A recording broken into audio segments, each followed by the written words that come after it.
Thanks everyone for coming back from lunch. I think everyone else is still out there, but I'm sure they'll wander in at some other point. So I'd like to welcome to the stage JP, and he's going to be talking about imposter syndrome and how fun it can be. Please put together for JP. Thanks, Billy. Thanks everyone for coming along today and listening to me talk about imposter syndrome, which is nice of you to turn up, since though it's not really an Infosec topic necessarily. So yeah, thanks.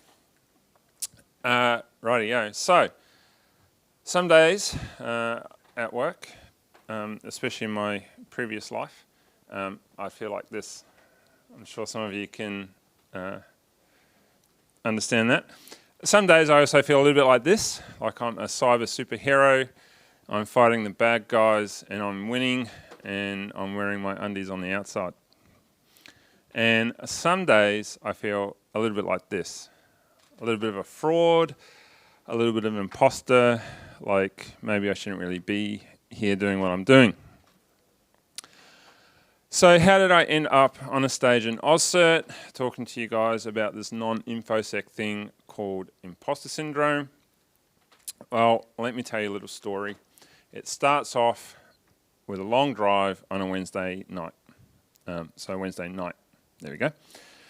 So I'm driving along, that white line stretched out in front of me. I have a playlist of podcasts that I'm listening to, and I'm listening to this one on imposter syndrome, and I picked it because at that time I'd seen a couple of things on Infosec Twitter about imposter syndrome, and I didn't have any idea what it was really. It kind of sounded interesting. You know, I like listening to podcasts when I'm doing long drives, and I started listening to this podcast. It was also around about this time, so this is back in 2018. I was thinking about submitting a talk for CrikeyCon, and by the end of the podcast I'd worked out two things. One of those things is I knew what I was going to submit for CrikeyCon, and the other one of those things is that I had suffered from the effects of imposter syndrome. So when I saw this year's conference theme come up, and we're talking about reskilling and rethinking and rebooting, I thought it might be a good reminder for everyone around, you know, how we can kind of look at our internal framework so that when we do these reskill, reboot, rethinks, we can do that maybe a little bit more effectively. So a disclaimer, believe it or not, I am not a doctor. I'm not medically trained. You know, I'm not a health expert. So please, if you're interested in this, you know, and you want to start doing some of these ideas, go and do your own research. Go and see professional help if you need it. Yeah, it's just me, an Infosec guy, talking about something that I found interesting.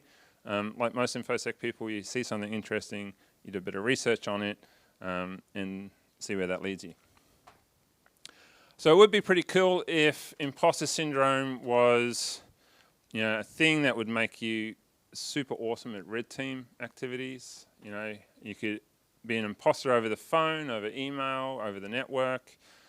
You'd have, you know, pen testing firms lined up outside psychologist's office. Hey, you got any of those imposters for us?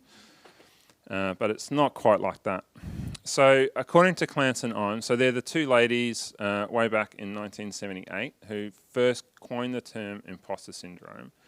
It's the inability to experience or accept success internally, regardless of the external evidence. So let's unpack that a little bit. So regardless of that external evidence, whether it's praise, you know, awards, certifications, or just evidence in your day-to-day work, feedback from your boss or from your peers, regardless of all of the external evidence, somehow you can't seem to reconcile that internally, and it kind of leaves you feeling like a fraud, like you're not justified in that recognition, in those rewards, and you kind of feel a little bit phony about it. And you start to worry that sooner or later someone is going to find you out. They're going to work out that you're a fraud or an imposter and that you don't really know what you're talking about, and you're going to come unstuck. So as I was writing this, so I have done a reasonably similar talk to this back in 2018. And as I was refreshing it for today, I suddenly realized that one of the reasons that I picked this topic is that I was presenting at an Infosec conference, and if I presented a topic that wasn't Infosec, then all these Infosec people in the audience wouldn't find out that I had holes in my Infosec knowledge, right? So it was a bit of a revelation, and I had a couple of revelations while I was creating this for today, and that was one of them, that I was maybe didn't realize at the time. So from the outside, when somebody looks at you, they see a bunch of different things. They see your knowledge, your skills, your ability, but you're there kind of hiding behind all of these things, and you don't see those same things that everybody else does. So what it kind of is that you can't square away this cognitive dissonance between what everybody else sees and what you feel internally. And it's almost as if you've created like two people. There's the person that's the true self, and then you have this imposter self that has done all the hard work. And originally you probably kind of create that person because at some point in time, like not everybody's born knowing everything. There is a gap in your knowledge, and you kind of hide behind this imposter person. But over time, that gap doesn't reconcile itself. So it's almost as if you decided to fake it until you make it, and now you've made it, you haven't realized that you need to stop faking it. So there's something else called Dunning-Kruger. If you guys may have heard of this before, it's probably a bit more widely known. So Dunning-Kruger is kind of the opposite of imposter syndrome. So if we have a look at Dunning-Kruger, and I'm sure we all know people like this who think they're really good, but don't really know anything at all. I can see a few smiles. So you're kind of up at this end of the graph. Imposter syndrome kind of flips that, and you have somebody that does actually know a lot, but they don't think they know a lot. So that's kind of where the difference comes in there. So what happens with imposter syndrome is you kind of get into this cycle of, I guess, imposter syndrome cycle. And this is kind of how it looks. So to start off with, you get given a task. And it has some sort of achievement based, it's not like brushing your teeth or something. Maybe it's a new project or a new challenge at work. And it doesn't just have to be work related. It might be that you've recently had a new child or something like that. So you get given this task and you're like, okay, I have a task. And then you start to worry that you don't have the skills needed to successfully perform the task. So you got this new project and you're like, oh, okay. I don't know if I know that much about this technology or whatever the case may be. So you normally start to do one of two things. And one of those things is that you over-prepare. So you spend a lot of time researching that new technology or whatever the case may be. You spend a lot of time reviewing any reports that you're writing for the project, that kind of thing. The other thing that you might do is you might start to procrastinate. So you go, whoa, I don't really know about that. I don't know where to start. So you put it off. So that was me with this. I procrastinated and then I've spent some time today putting the final touches. Then you deliver your talk or your project or your new baby or whatever the case may be, and you get this feeling of relief. Oh, that's finished. I've done it. No one found me out. It's okay. I can go on with my life. But then what happens is you start getting some praise for that thing that you've just done. okay? So it might be, oh, that was a great report on that project, or that was a really good implementation, or whatever the case is. So then you kind of start, that kind of feeds that feeling of fraudulence, because you didn't think you had the skills in the first place. You've somehow managed to run that gauntlet. You come out at the other end, and now you're getting praised for something that you feel that you don't deserve because of one or two things. So normally what we say when we over-prepare is something like, anybody could have done that task if they'd put the same effort in, okay? Anyone else would have got that same project result if they'd done the same work that I'd done. I'm nothing special. It's just anyone could have done it if they'd put the effort in. The other thing we say is, it was a fluke. I'm just lucky that this happened or that happened, or I found that vendor that just had that magic product, or whatever the case may be. So normally when you procrastinate, you put it down to luck. And when you over-prepare, you put it down to effort. And again, as I was preparing this, I realized only a few weeks ago that I'd fallen into this trap. So I had to recert one of my certifications. I had to sit an exam. I got a lot of stuff going on at the moment with all sorts of bits and pieces. And I kind of procrastinated and put it off. And I went and I sat the exam. I was pretty anxious going to the exam. I wasn't really sure how well I was going to do. And I passed. Yay. Whew, what a relief. And then people are saying, how did you go? I'm like, man, I flicked that. I was so lucky. They had a couple of questions on something that, whilst I hadn't studied for it, I kind of knew, so it was okay. I flicked it. And I'm writing about this, and I'm like, hang on a minute. And I stopped.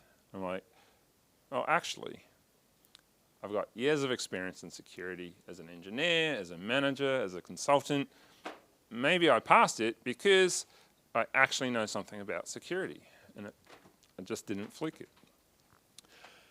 What this has an effect of doing, once we start discounting that positive feedback, often that feeling increases, that self-doubt, that fraudulence, and then we move on to the next task. And sometimes, because we've done a good job with the first task, that next task is something that's more challenging again. So maybe you did a really good job with that project, and that next task has a promotion attached to it, or something along those lines. Maybe you get a bigger team.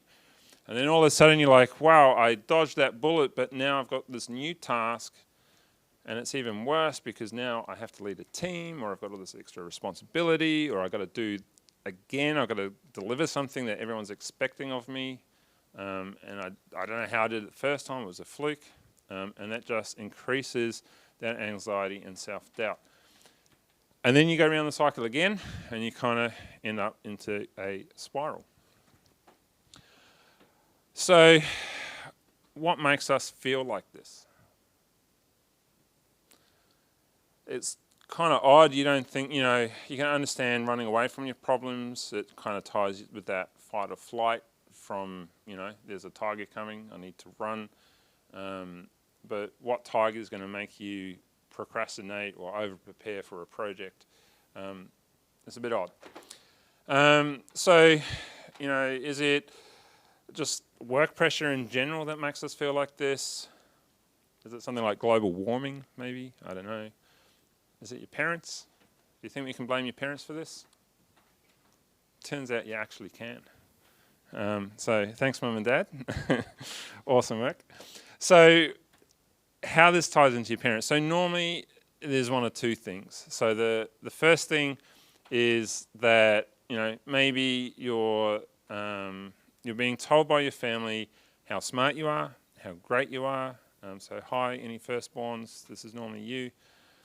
So, it's things like you could count to 10, speak 2 languages, do algebra, all before you came out of the womb. You're this fantastic kid. And you get told how fantastic you are.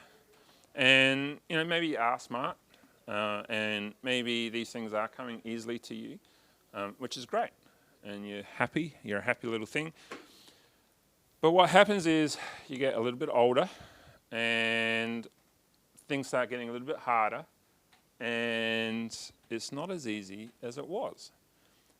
And you might have to actually put a bit of effort in. So I remember I'm one of these firstborns, and I remember at school when I suddenly had this realization that to keep my grades where they were, I was actually going to have to do some work and pay a bit more attention and put some effort into study, which was kind of sucked, right? Like, I wasn't used to that. It was a bit of a shock.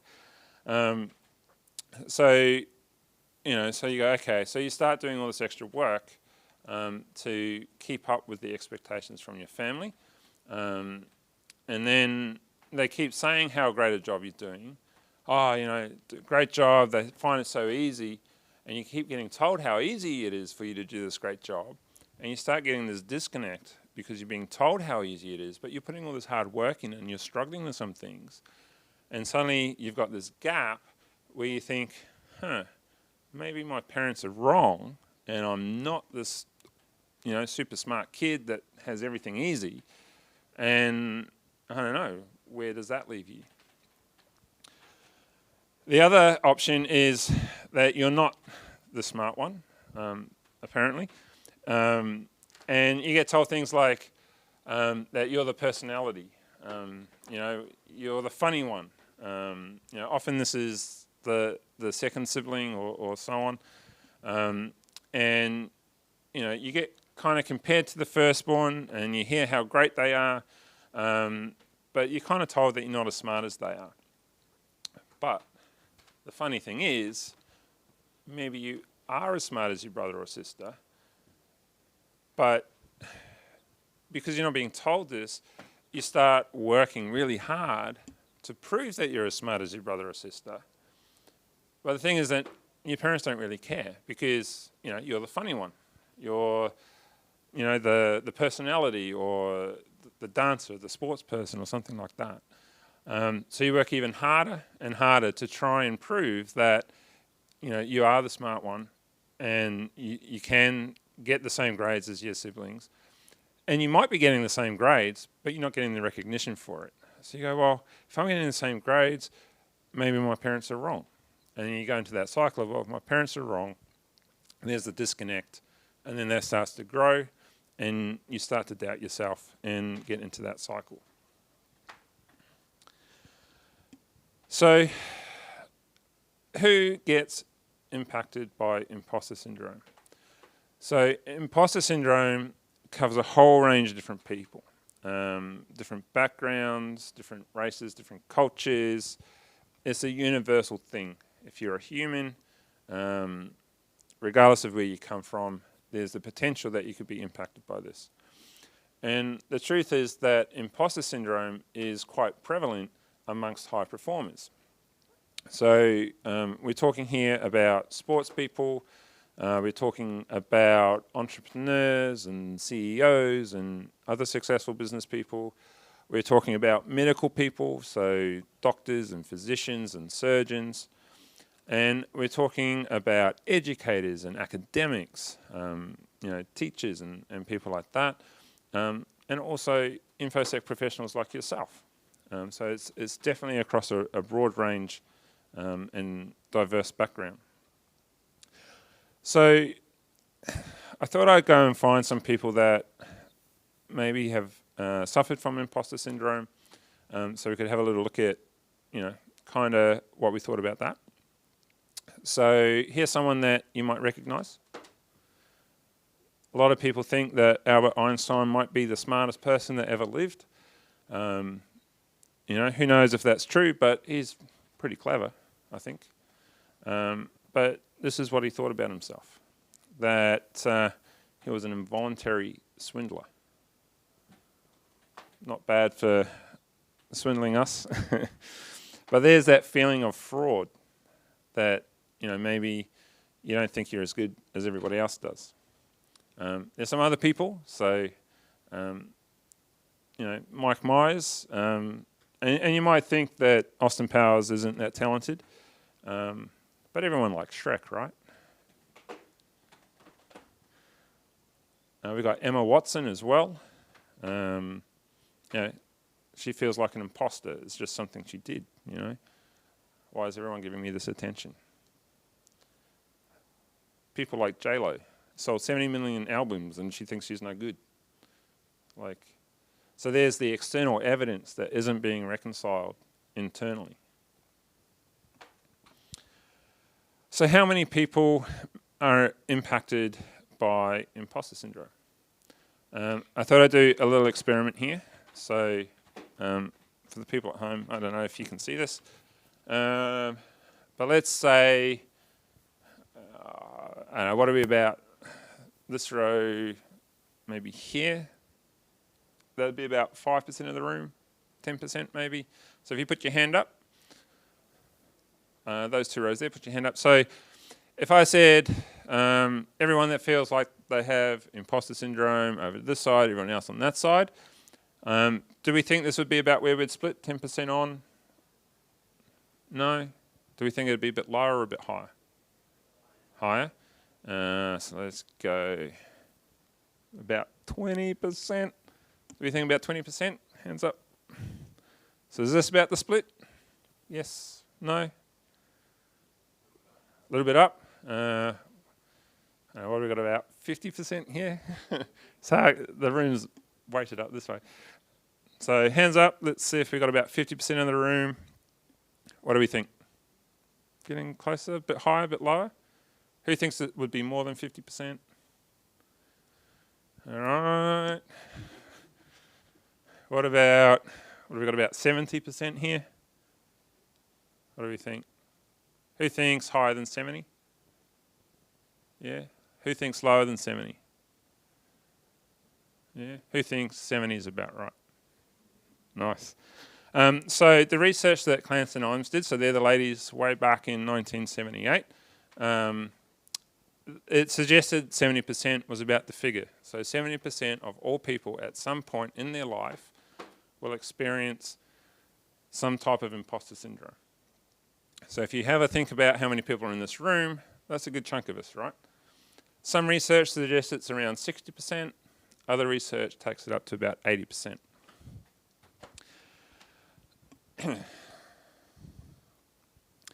So we have these traits. There's three main traits that we use to try and deal with imposter syndrome so that we don't feel this way. But kind of ironically, these traits actually make it worse. So let's see if you can identify any of these within yourself. So trait number one is diligence and hard work. So we kind of touched on this before. So this is where, because you feel like there's a gap, you put in a lot of hard work to make up for that gap. So I was reminded, talking to someone last night, about a situation where, and this is something you need to be aware of as well, is the expectations that you're working to. So you're working hard, but are they your expectations, or are they your expectations of what you think somebody else's expectations are? Does that make sense? So as an example, like I had a boss at one point, and I thought his expectations were here, and I thought I was about here. I never asked him, because that'd be silly. I just assumed. And so when I first started in Infosec, I was trying to learn everything about Infosec. And for anyone that's been in Infosec a little while, Infosec's pretty big, right? There's a lot to learn. So I'm jamming stuff in my head about, trying to reverse engineer malware, trying to do defense, like what Yarra rules are and seam searches. I'm jamming stuff in there about pen testing and vulnerability scanning, and just as much as I could, trying to close that gap so that I could kind of feel like I was where I should be, in line with their expectations, that I hadn't actually checked and validated. Is just what I thought it was. So we work harder and harder and harder. We get that the praise for doing the good job, and then we say anyone could have done it if they put in the effort like I did. So this one here, phoniness and inauthenticity. So This is where you doubt your opinions, and because of that doubt, you don't actually stand up and make your opinions known. So an example might be your boss says, "What do you think about this?" And you say, "That's a great idea, boss." Right? Because you don't want to say, "Oh, I don't think it's so good because of this," because then maybe that'll uncover a lack of knowledge in a subject area, something like that, right? So what happens is you tend to agree with everybody else in the room. And the danger of this is that two things. One, you never get to validate your own opinions, so you never find out whether your opinions are actually good or not. I mean, they might be rubbish, but you never find out. The other thing is that if there's a group of people that, I'll give you my photo. That's all right, you're fine. You have to go in the other room, I think, because I'm so tall. The other thing that might happen is that you're in a whole room of people like this, and the boss has this great idea and no one wants to challenge it. They just go, "Yes, boss." And then you've got a group, you know how you've heard of yes men or yes people? That's how it comes out. And, you know, sometimes our bosses have some good ideas, but sometimes they need some help with their ideas. And if we don't provide that, then the company just ends up running on the boss's idea. And, you know, that can be troublesome sometimes and, you know, cause some issues with growth and things like that. So the other thing is charm and perceptiveness. So this is the third trait that people employ to try and you know, reduce that feeling of imposter syndrome. So this is where you join up to the social committee, and maybe you make cupcakes for everyone for morning tea. Maybe you go and help out another department with something that they're struggling with, and maybe you go help out this other department, and then you start, you know, doing things all over the place. And the idea is that you're doing these things so that if you get found out, subconsciously, that if you get found out, they might keep you around because you make some really yummy cupcakes, or because you've really helped out that other team. And then what happens is you're helping out that other team and you start feeling like, oh, maybe I don't know what I'm doing with this other team. And those feelings start to creep in of being a fraud and not being in the right place.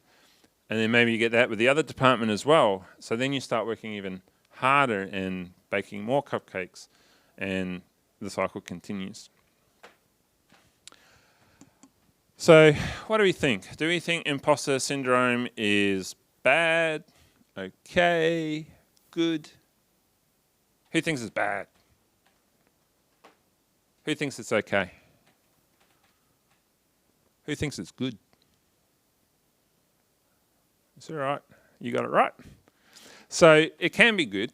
It sounds kind of hard, right? But it can be good, and it does drive us to achieve good things, okay? Because it helps us motivate. It helps motivate us to put in that extra effort to do that really good job. And sometimes, you know, doing that overwork is good, but you need to be careful that you can control it. You don't want to get too carried away with it, and we'll talk about that in a second.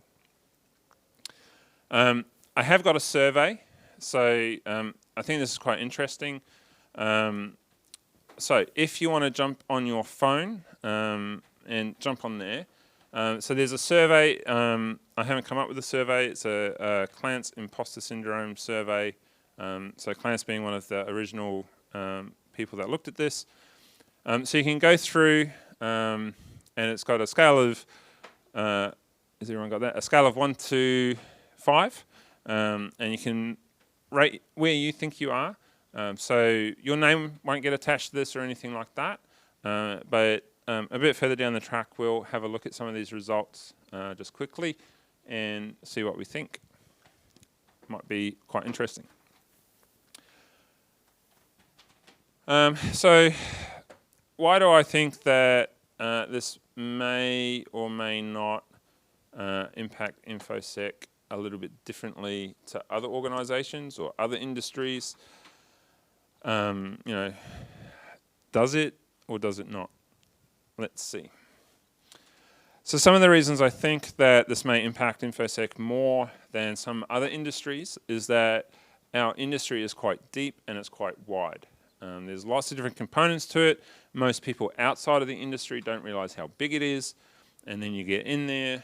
You know, it is lots of knowledge to learn. There are some other industries that come to mind, like maybe like medicine. So you know, you may have some surgeons that have some very specific, deep knowledge. But I think we kind of expect a brain surgeon to be able to operate on your brain, but not on your heart. Whereas in Infosec, sometimes I think the expectation is that if you're an Infosec person, you know everything about Infosec, whether it's reverse engineering malware, CPU architectures, security awareness training, whatever the case may be. The other thing that I think is that Infosec moves very fast. And I thought about how I said that in 2018, and it hasn't slowed down. It's got faster, I'm sure of it. So the speed that we were moving at is quite crazy. You've got to learn these new things, and you've got to learn them very quickly. You've got to be able to talk to clients or board or stakeholders about these things that you've only researched 5 minutes ago. You know, I remember looking at spectra bugs and CPU architecture. I'm a network guy. I don't really know about CPUs. Have to go and research CPUs, work out how this thing's working so that I can go and talk to the boss about it and tell him whether he needs to panic or not. Another one is looking at what everyone else is doing. You know, we see on Twitter and things like that, hey, just dropped this O-Day, look at me, I'm cool. And you're like, oh, wow, that's awesome. Why can't I do that? And what you don't see is all that hard work that got put in, you know, over the last 2 years or whatever it is to get to that point that they discovered that O-Day. The other thing is our adversaries. So our adversaries are a little bit different. I don't have too many friends outside of Infosec that wake up in the morning and decide they're going to take on North Korea. And then once they're done with that, go and fight Russian organised crime. It's pretty unique to us. And it's pretty challenging too, right? So I think another angle is the people that make up Infosec as well. So, you know, if we look around the room, there's a bunch of people that look like me. So, you know, if you take our surgeon, for example, if she was the only surgeon in that hospital and she looks around, she probably feels out of place already because she's not seeing anybody else that looks like her. And the same things with Infosec. You know, if you already feel like a fraud or an imposter and you're looking around the room and no one else looks like you, that can help reinforce your internal scripts. And that's one reason that things like the Australian Women in Security Network and the AusCERT Diversity and Inclusion Champion Awards are really important to try and broaden some of that in our industry. So how do we fix imposter syndrome? Not like this guy with his awesome nailing ability. I think he's the Dunning-Kruger type scale. So how do we manage it? Do we just strap in for the ride and hope for the best? No, we don't need to do that. So one thing is to start recognizing the pattern of behavior. So we've talked about some of those patterns. So if you're aware of it, then you can help make sure that what's driving you are the right things. So you can reframe your beliefs, so changing your internal script. So instead of saying, oh, I'll probably fail this exam, start by saying, I'm going to pass this exam. Or, you know, instead of saying things like, I'm lucky, you know, actually recognize your knowledge there. Make sure you're noticing your tendency to compare yourself to others. That's really hard to get an accurate view, especially over social media, of what real life is.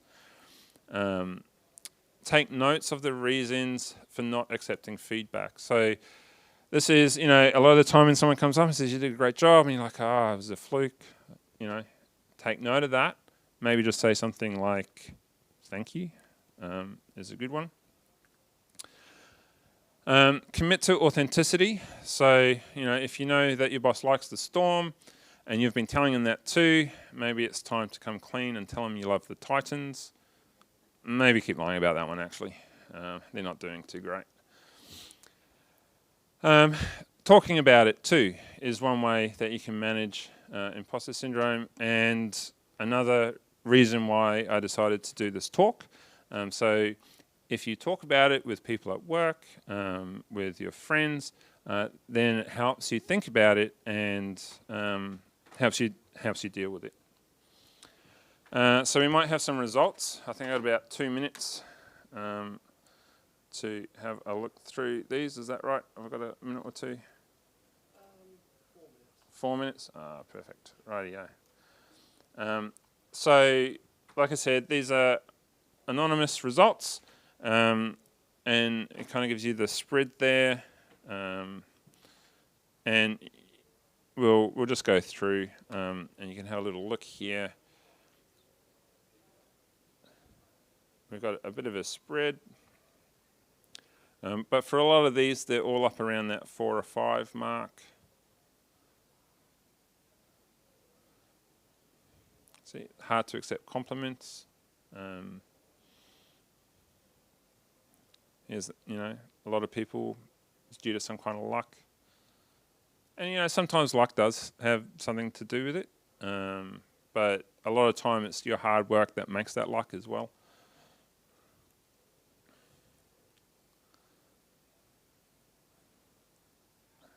So is that what you were expecting, do you think, across the room? Kind of makes you feel like you're not quite so alone, perhaps.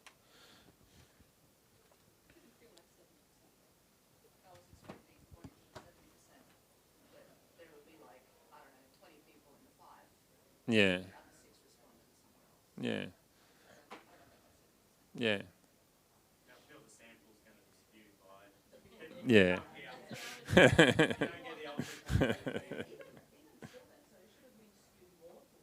Yeah.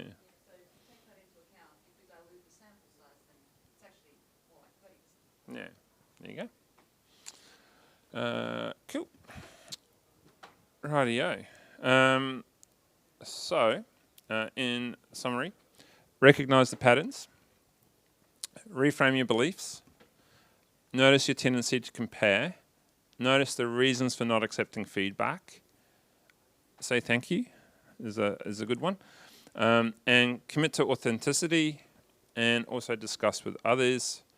And if you want more information, you can get that from Clance and Imes. So they're the people that have done a bulk of research on this. If you want the nitty gritty, or Jordan Harbinger was the podcast that I listened to. It's about an hour or so long. So if you wanted to listen to the podcast and get a bit more information, listen to him. And with that, I'm going to drive off into the sunset and leave you guys for the next talk. Thanks.